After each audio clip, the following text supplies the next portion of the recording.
Hello foodies, Madri food स्टुडिओमध्ये तुमचं पुन्हा एकदा मनपूर्वक स्वागत. आपण रव्याचा उपमा तर नेहमीच खातो. सो आज मी गव्हाच्या पिठाच्या शेवया केलेल्या आहेत. इथे या घरगुती आहेत आणि ह्याचा आपण उपमा करणार आहोत. एक हेल्दी अल्टरनेटिव्ह आणि जरा चवीला पण काहीतरी वेगळं म्हणून गव्हाच्या पिठाच्या शेवयांचा उपमा. हे ॲक्च्युली दूध, साखर आणि तूप टाकूनही खातात. ते गोड वर्जन आहे आणि हे आता मी स्पायसी वर्जन दाखवते. तर ह्यासाठी इथे मी 5 कप शेवया घेतलेल्या आहेत. अर्धा कप टोमॅटो, 1 कप कांदा, ह्याच कपाने मी सगळं माप घेतलेलं आहे.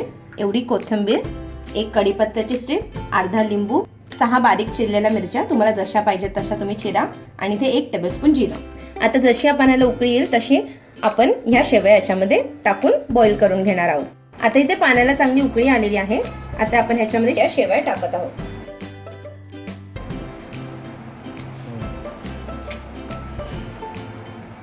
हलक्या हाताने काम करायचं आहे कारण या शेवया खूप नाजूक असतात. आता 2 मिनिटं हे मोठ्या गॅसवर मी शिजवून घेतलेल्या आहेत.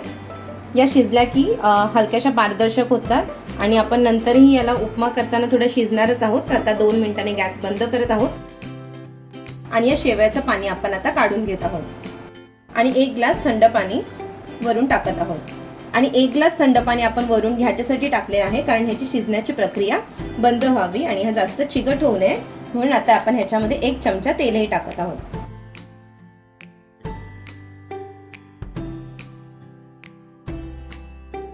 आणि ह्या शेवया हलक्याशा थंड होतील तोपर्यंत आपण फोडणीची तयारी करूया. इथे मी 4 टेबलस्पून तेल घेतलेलं आहे.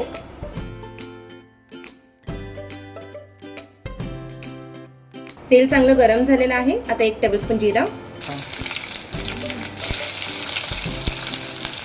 जिऱ्यानंतर मिरची, कढीपत्ता आणि कांदा टाकून चांगलं परतून घेत आहोत. टाइमला आपण थोडं मीठही टाकत आहोत.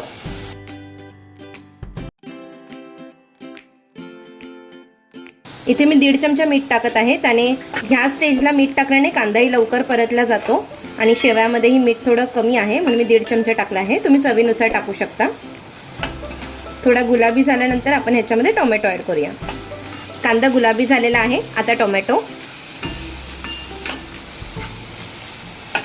तोही परतून घेऊया आणि 2 मिनिटं स्लो गॅसवर वाफवून घेऊया.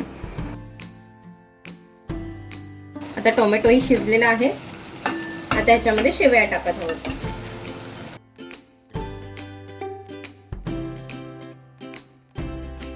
या अशा हलक्या हातानेच मिक्स करून घ्यायच्या आहेत.